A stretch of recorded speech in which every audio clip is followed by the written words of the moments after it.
مفتی طارق مسعود کے بیانات کے لیے طارق مسعود آفیشیل کو سبسکرائب کریں۔ طارق مسعود آفیشیل۔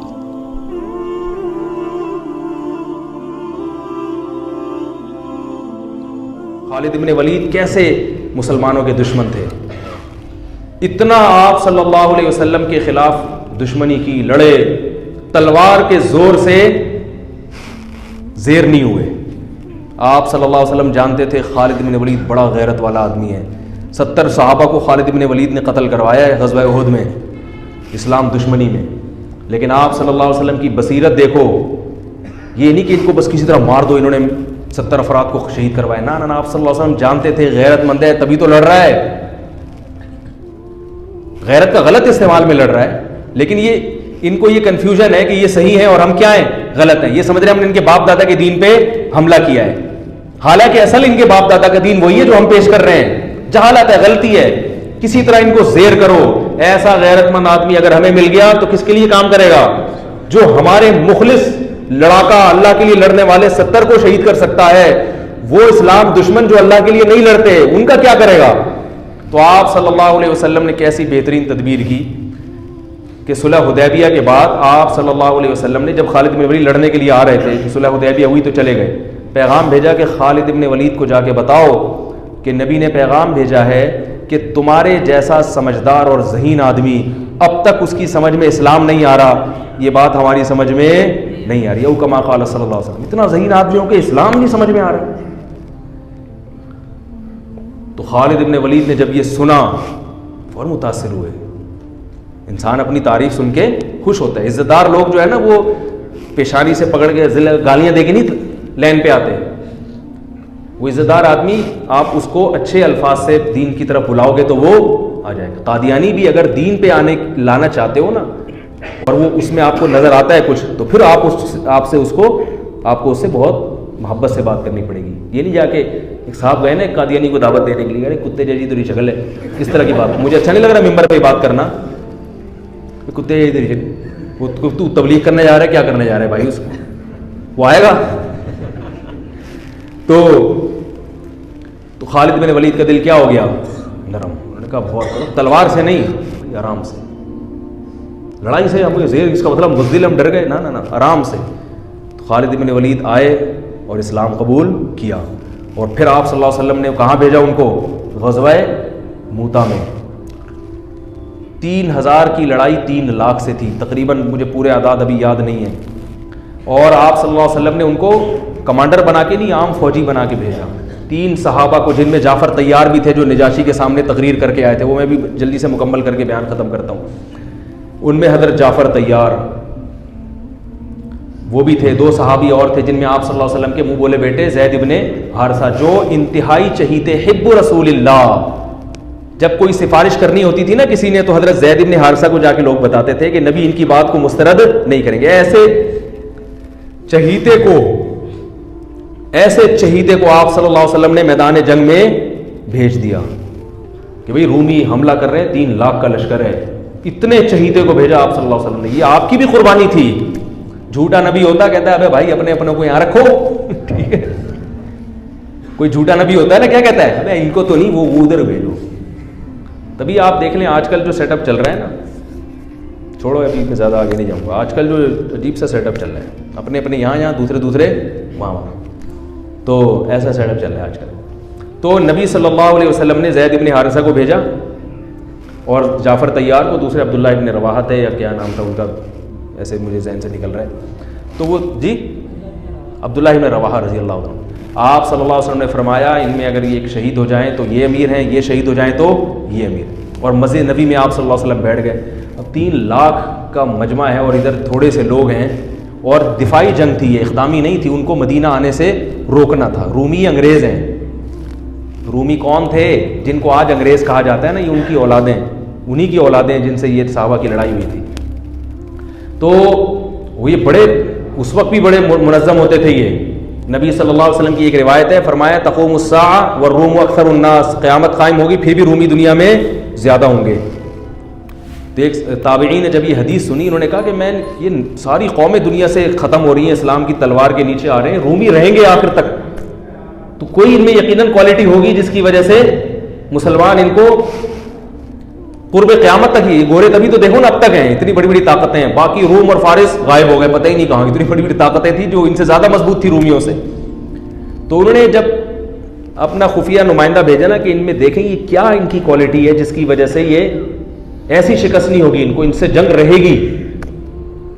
تو انہوں نے یہ نوٹ کیا کہ ان کی کوالٹی یہ ہے، دیکھو صحابہ بھی سیکھتے تھے غیر مسلموں سے بھی، غیر مسلموں میں سے بھی سیکھتے تھے ان کے اندر کیا کوالٹی ہے تاکہ وہ کوالٹی ہم اپنے اندر بھی پیدا کریں، کون سی بات ہے ان میں. تو وہ سیکھنے کے لیے گئے، تو جا کے دیکھا تو انہوں نے رپورٹ جو بنائی، جو رپورٹ پیش کی وہ یہ تھی کہ ان کو جب شکست ہو جاتی ہے تو یہ دوبارہ لڑائی اس وقت تک نہیں لڑتے جب تک اس شکست کے اسباب پہ غور کر کے اس سبب کو دور نہ کریں، وہ غلطی دوبارہ نہیں دہراتے. یہ اب دیکھو امریکہ افغانستان میں آیا، رشیا والا اسٹائل نہیں ہے امریکہ کا، اس لیے کہ اس کو پتا تھا کہ رشیا جس اسٹائل میں آیا تھا طاقت اور قوت کے بلبوتے پر زمین پہ فوج اتار کے پٹھانوں سے پنگا لے لیا اس نے، ہے بھائی، اور پٹ کے واپس جا رہے.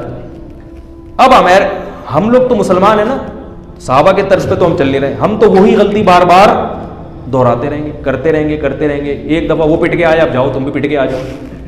ہم تو یہ کرتے رہتے ہیں. ہمارے یہاں کوئی ایسا نہیں ہے کہ بیٹھ کے غور کرو بھائی یہ کیوں ہوا، ملک میں یہ نقصان کیوں ہوا، آئندہ نہ ہو لہذا اس کی تلافی ہو. جیسے بھی قادیانیوں کا جو بل پاس ہو گیا ایک دم سے قادیانیوں کی حمایت میں، تو اس پہ غور ہونا چاہیے یہ ہوا کہاں سے ہے، اس پہ تسلی سے غور ہو کے پھر وہ لوگ سامنے آ جاتے، پھر آئندہ کے لیے ایسا نہ ہو. ان سب چیزوں پہ غور ہونا چاہیے نا. یہ اللہ کا فضل ہے، جامعۃ الرشید نے سپریم کورٹ میں کسی کے توسط سے مقدمہ کروایا ہے اور الحمدللہ اس میں کافی حد تک کامیاب ہوئی ہے. سپریم کورٹ کے جو ابھی موجودہ جج ہیں ان کی بڑی خدمات ہیں قادیانیوں کو کے خلاف، ان کی بڑی خدمات ہیں. ابھی جامعۃ الرشید میں کچھ دن پہلے آئے بھی تھے وہی جج جن کے خلاف لوگ بہت زیادہ بولتے بھی ہیں.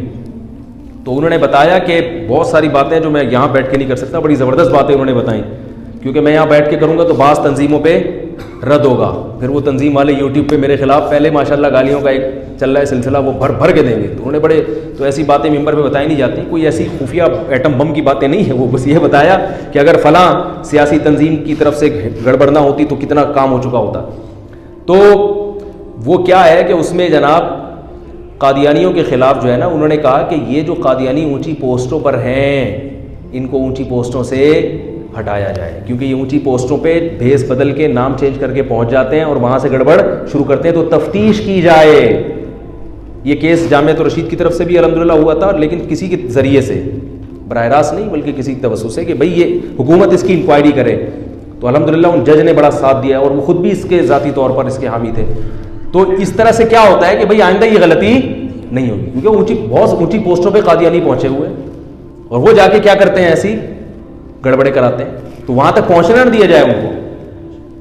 تو میں یہ عرض کر رہا تھا کہ خالد ابن ولید رضی اللہ تعالیٰ، وہ جو تینوں شہید ہو گئے اور ایسی جنگ لڑی ہے انہوں نے. عبداللہ ابن رواحہ نے فرمایا گوشت کھا رہے تھے، انہوں نے چھوڑ دیا. انہوں نے فرمایا کہ زمانہ بہت طویل ہے، جو دیکھ لیا نا نہیں ٹک سکتے، ان کے سامنے لڑائی لازمی ہے. تو ایک صحابی نے تو اپنی بیوی کو طلاقیں دے دی وہاں کھڑے ہو کر. انہوں نے کہا بیوی یاد آ رہی ہے جس کی وجہ سے میں جنگ میں لڑ نہیں پا رہا، تو اس کو طلاق دی تاکہ اب نہ بچوں کی فکر نہ بیوی کی فکر. اب کیونکہ لڑائی اتنی سخت تھی، ظاہر ہے کوئی ریشو نہیں بنتا نا، کہ اتنے بڑے لشکر کو بھگانے کا کوئی تناسب ہی نہیں بنتا نا، کوئی جنگ کا کوئی کچھ تو ہو. تو اب تو ظاہر ہے صرف جذبہ ہی ہے اور بھرپور لڑائی ہے موت کی.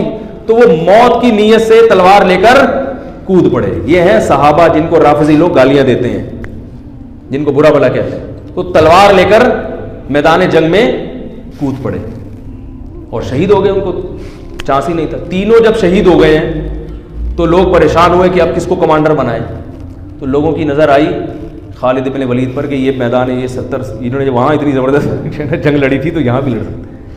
اور آپ صلی اللہ علیہ وسلم مسجد نبی میں بیٹھ کر صحابہ کو یہ پورا واقعہ سنا رہے ہیں. اللہ نے بطور معجزہ آپ کے سامنے پورا وہ جنگ کا واقعہ آپ کے سامنے رکھ دیا.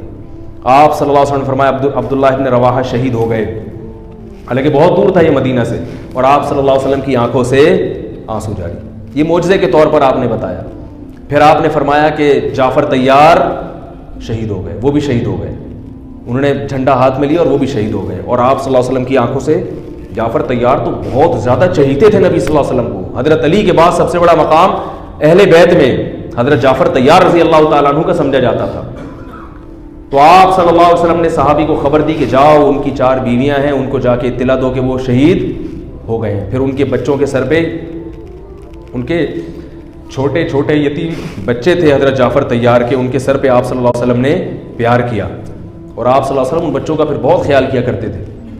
تو وہ عورتوں کے رونے کی آواز آئی, بڑا دلچسپ واقعہ ہے. پھر آپ صلی اللہ علیہ وسلم نے منع کیا کہ ان عورتوں کو کہو کہ اپنی آوازیں پست کریں, گھر کی 4 دیواری سے آواز ان کی باہر نہ نکلے. بڑے خوبصورت جوان تھے حضرت جعفر طیار اور نبی کے چہیتے تھے. اور غزوہ بدر میں حضرت جعفر طیار کی بڑی قربانیاں تھیں. جب یہ آیا ہے نا کافروں کا لشکر بدر میں سامنے, اور کافروں کے سردار آئے کہ حل میں مبارز کوئی ہے ہم سے لڑنے والا, یعنی پہلے ہم سے لڑے پھر ہم دونوں میں سے کوئی قتل ہوگا تو پھر جنگ شروع ہوگی, ایسے بھی تھے. تو ادھر سے کون آئے, پہلے کچھ انصاری صحابی آئے. تو وہ جو ولید ابن عقبہ تھا نا, ولید ابن عتبہ, اس نے کہا نہ ہمیں اپنے جیسا چاہیے, ہمیں کیسا چاہیے, قریشی سردار ہونا چاہیے جو میرے مقابلے میں آئے, پھر لڑائی کا مزہ ہے. یہ وہ بہادری ہے جو کس میں تھی, بولو نا بھائی, عربوں میں. تو ادھر سے پھر حضرت علی آئے, حضرت جعفر طیار آئے, حضرت حمزہ آئے. ادھر سے بھی 3 آدمی, ادھر سے بھی 3. تو اس نے کہا نام اکفاؤنا, ہاں یہ ہیں ہماری قوم کے, ہمارے جیسے شیر ہیں, بہادر ہیں, لڑنا جانتے ہیں, ان سے لڑائی میں مزہ آئے گا. اور پٹ گئے تینوں کیا ہو گئے. تو ادھر سے حضرت جعفر طیار جب آئے نا, تو یہ تو بہادری کی بات ہے نا بھائی. ادھر 313 ادھر 1000, اور لڑائی ایسے شروع ہو رہی ہے کہ دونوں میں سے جب تک ایک زندہ ہے لڑائی شروع نہیں ہوگی. اور اس میں کتنا 50% چانس ہے نا اپنے شہید ہونے کا, اور سامنے سے بھی پتا ہے کہ بہادر ترین آدمی آیا ہے. کمزور ہو تو آدمی کہتا ہے میں جاؤں یار, میں بسم اللہ کروں, بلکہ اس میں بھی نہیں جائے گا, وہ کیا یار میں پٹ پٹا ہی نہ جاؤں میں. تو ایسے صحابی تھے جعفر طیار, اور وہ غزوہ موتا میں نبی کے کیسے چچا زاد بھائی شہید ہو گئے. تو آپ صلی اللہ علیہ وسلم کی آنکھوں سے آنسو بہہ رہے ہیں, اور آپ نے فرمایا کہ وہ بھی شہید. پھر آپ کے جو چہیتے, حب رسول اللہ, نبی کے چہیتے, حب کا ترجمہ اردو میں کیا ہوگا, چہیتا, کہتے ہیں نا بڑا چہیتا ہے, لاڈلا ہے, نبی کے لاڈلے, جن کو آپ صلی اللہ علیہ وسلم نے لے کے کئی سال پالا ہے. اتنی محبت دی کہ جب ان کے اصل باپ دادا آئے نا ان کو لے جانے کے لیے, تو انہوں نے کہا نہیں میں نہیں جاتا, میں ادھر ہی رہوں گا. اتنی محبت ہو گئی تھی. اطلاع آئی کہ وہ بھی شہید ہو گئے. تو اب آپ صلی اللہ علیہ وسلم نے فرمایا قد اخذ الرایۃ سیف من سیوف اللہ, اللہ کی تلواروں میں سے ایک تلوار نے جھنڈا ہاتھ میں لے لیا. اس میں اشارہ تھا کہ اب یہ تلوار ٹوٹے گی نہیں, کیونکہ یہ کس کی تلوار ہے, اللہ کی. اسی وجہ سے کہا جاتا ہے کہ حضرت خالد ابن ولید خود بتاتے ہیں کہ میں گھمسان کی جنگوں میں لڑا ہوں شہادت حاصل کرنے کے لیے, مگر کس پر میری موت واقع ہو رہی ہے, بستر پہ رو رہے تھے. فرمایا کوئی ایسی جگہ میں نے چھوڑی نہیں ہے جہاں مجھے شہادت نظر آئی ہو اور میں گھسا نہ ہوں اس میں لڑتے ہوئے, مگر موت کہاں آ رہی ہے, بستر پہ. علماء نے اس کی وجہ بیان کی ہے کہ جس کو اللہ کے نبی نے اللہ کی تلوار کہہ دیا ہو تو یہ اشارہ ہے کہ اس کو شہادت نہیں مل سکتی, کیونکہ شہادت کا مطلب کافروں کے ہاتھوں قتل, اور کافر نے اللہ کی تلوار کو توڑ دیا, تو یہ نبی کی بات کیا ہو جاتی, غلط. تو حضرت جعفر طیار حضرت خالد ابن ولید فرماتے ہیں کہ ہم نے صبح سے لے کے رات تک لڑائیاں لڑتے رہے ہیں, صبح سے لے کے. اس لیے کہتا ہوں اللہ کے بندوں کچھ ایکسرسائز کیا کرو, خدا کے بندوں. صحابہ کتنا اسٹیمنا چاہیے, میں یہ نہیں کہہ رہا تلواریں چلانے کے لیے ایکسرسائز کریں, پھٹنے کے لیے کریں, اس کے لیے آرمی ہے, فوج ہے. جہاد کرنا ہے, جنگ لڑنی ہے, کس کو جوائن کرو, آرمی کو جوائن کرو, ملک کی حفاظت کرو. اپنے ہی لوگوں پہ جا کے پھٹ جانا یہ جہاد بولو نا بھائی نہیں ہے. لیکن یہ تو پتا چلتا ہے نا کہ جب ملک کو ضرورت ہوئی, جب دین کو ضرورت ہوئی لڑنے کے لیے, مذہب کو ضرورت ہوئی لڑنے کے لیے, تو لڑنے کے لیے کچھ گدے پہ بیٹھ کے لڑائی سیکھو گے کیا. اور صحابہ کا اسٹیمنا کتنا تھا. صبح حضرت خالد بن الولید تلوار کتنی بھاری ہوتی, کب آپ اٹھا کے دیکھیں وہ جو تلواریں تھیں, وہ یہ قصائیوں کی چھریاں نہیں ہوتی تھیں, اتنی بھاری بھرکم تلواریں. فرماتے ہیں صبح فجر سے لے کے رات مغرب تک ہم تلواریں چلاتے رہے, اور میرے ہاتھ میں 9 تلواریں ٹوٹی ہیں, 9 تلواریں. اتنے لاکھ مجمع کے ساتھ لڑنا, اور کہتے ہیں میں اتنا قتل کیا ہے بندہ میں نے, کہ ان کا اتنا زور تھا مدینہ ہاتھ سے چلا جاتا صحابہ کے, مدینہ ہاتھ سے چلا, مدینہ کا دفاع تھا یہ.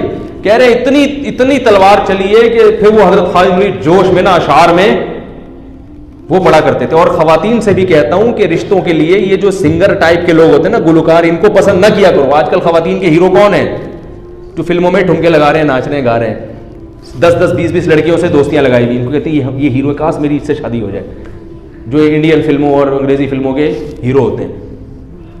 دینداروں سے محبت کرنا کرو, اور اپنے بیٹیوں کی جو شادیاں ہیں کس سے کیا کرو؟ دینداروں سے, جو معاشرے کے خلاف لڑنا جانتے ہیں. لڑنے سے یہ نہیں کہ بندوقیں چلانا, رسم و رواج میں ان کے خلاف چلنا, ان پہ کانفیڈنس ہے, ان کا ایک سوچ ہے, ایک تھنکنگ ہے.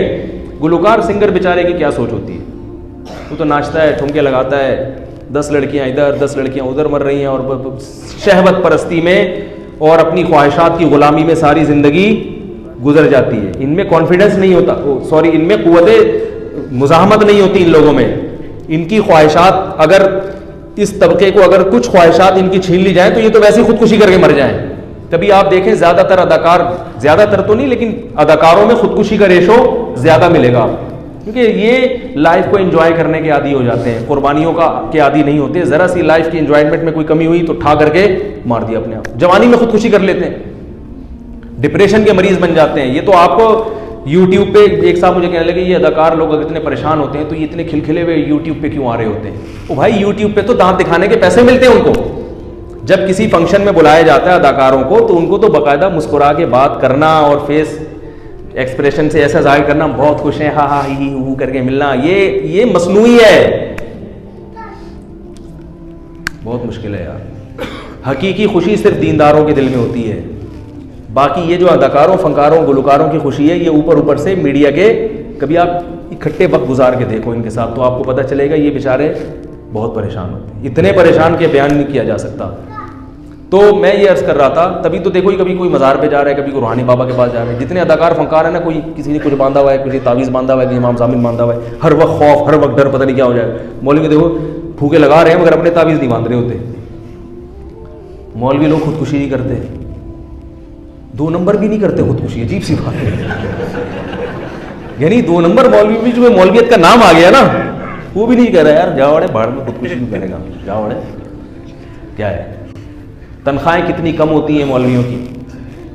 قاریوں کو سارا دن بیچارے رگڑا لگانا پڑتا ہے بیچاروں کو, بچوں کو پڑھاتے ہیں سارا دن بیٹھ کے, تنخواہ کیا مل رہی ہے تھوڑی سی, پھر بھی خوش ہے. کبھی بیٹھو قاری کے ساتھ, بچوں کو پڑھا رہا ہو, بڑے فارم میں ہوگا وہ تیش میں, لیکن ویسے نارمل لائف میں بڑا خوش ہوگا. میں نے اپنی زندگی میں اہل حق علماء کی بات کر رہا ہوں, جتنے اہل حق علماء دیکھے ہیں سارے خوش مزاج ہی دیکھے, سب خوش مزاج دیکھے, خوش رہتے ہیں. وہ پتہ نہیں کیا ان کو ایک خوشی ہے. اللہ تعالیٰ نظر بد سے بچائے اور اس نعمت کی شکر کی توفیق عطا فرمائے. تو جلدی سے بات کروں, بہت لمبا بیان ہو گیا آج. تو حضرت جعفر طیار, وہ حضرت خالد بن ولید کیا کہتے ہیں, کتنی تلواریں میرے ہاتھ سے ٹوٹی ہیں. تو اس لیے میں کہتا ہوں تھوڑا سا اپنے آپ کو صحابہ کے مشابہ بناؤ. المؤمن القوی خیر من المؤمن الضعیف, طاقتور مومن کمزور مومن سے اللہ کو زیادہ. ایک بیماری اللہ کی طرف سے آتی ہے, چاہے جتنی ایکسرسائز کر لو, جتنی خوراکیں کھا لو, اللہ جب بیمار کرنا چاہے تو پھر, وہ تو ایوب علیہ السلام اپنی صحت کا خیال کرتے ہوں گے نا, پھر بھی ساری زندگی بیماری میں گزر گئی, وہ اللہ کی طرف سے, اس پہ تو اجر ملتا ہے, درجات بلند ہوتے. ایک ہوتی ہے اپنی حماقتوں سے. تو جو ایکسرسائز نہیں کرتے, محنت مزدوری نہیں کرتے, یا محنت والے کام نہیں کرتے, بیمار ہو جاتے ہیں. آج میں صبح جاگنگ کے لیے کہیں گیا تو ایک وہ نوجوان, ناراض نہ ہو بھائی جو میری بات سن رہے ہیں, وہ غیبت نہیں ہے, کسی کو پتہ نہیں ہے, اور صرف وہ اکیلا نہیں ہے, اس کے علاوہ اور بھی نوجوان ہیں. اس کی نیت تو اچھی تھی, لیکن چونکہ اس نوجوان کے الفاظ سے مجھے وہ واقعہ یاد آیا جو میں نے کسی نوجوان سے سنا. میں نے کسی آرمی کے میجر کا واقعہ سنایا تھا, ہمارے دوست ہیں لاہور میں, ان کی بڑی زبردست فٹنس ایکسرسائز بہت کرتے ہیں, آدھا گھنٹہ صبح جاگنگ کرتے ہیں. تو وہ مجھے بتا رہے تھے کہ میرے ساتھ کوئی لڑکی آ کے سیلفی بنا کے چلی گئی.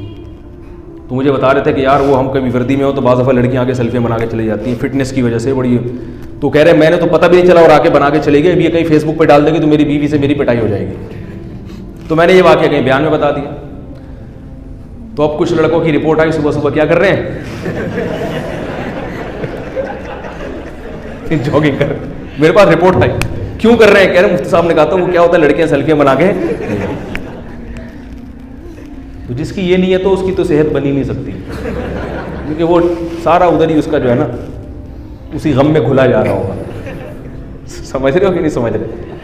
تو شریعت کی نیت سے جو صحت اچھی ہوتی ہے، ماں باپ کے حقوق ادا ہوتے ہیں، بیوی بچوں کے حقوق ادا ہوتے ہیں، اللہ کی عبادت ہوتی ہے، روزوں پر طاقت نصیب ہوتی ہے، اس نیت سے آدمی کرے اور نبی کا فرمان ہے، باقی کوئی نیت نہیں ہونی چاہیے، اور توکل اللہ پہ کرے کہ اللہ چاہے گا تو صحت اچھی ہوگی، نہیں چاہے گا تو جو مرضی کرتے رہو۔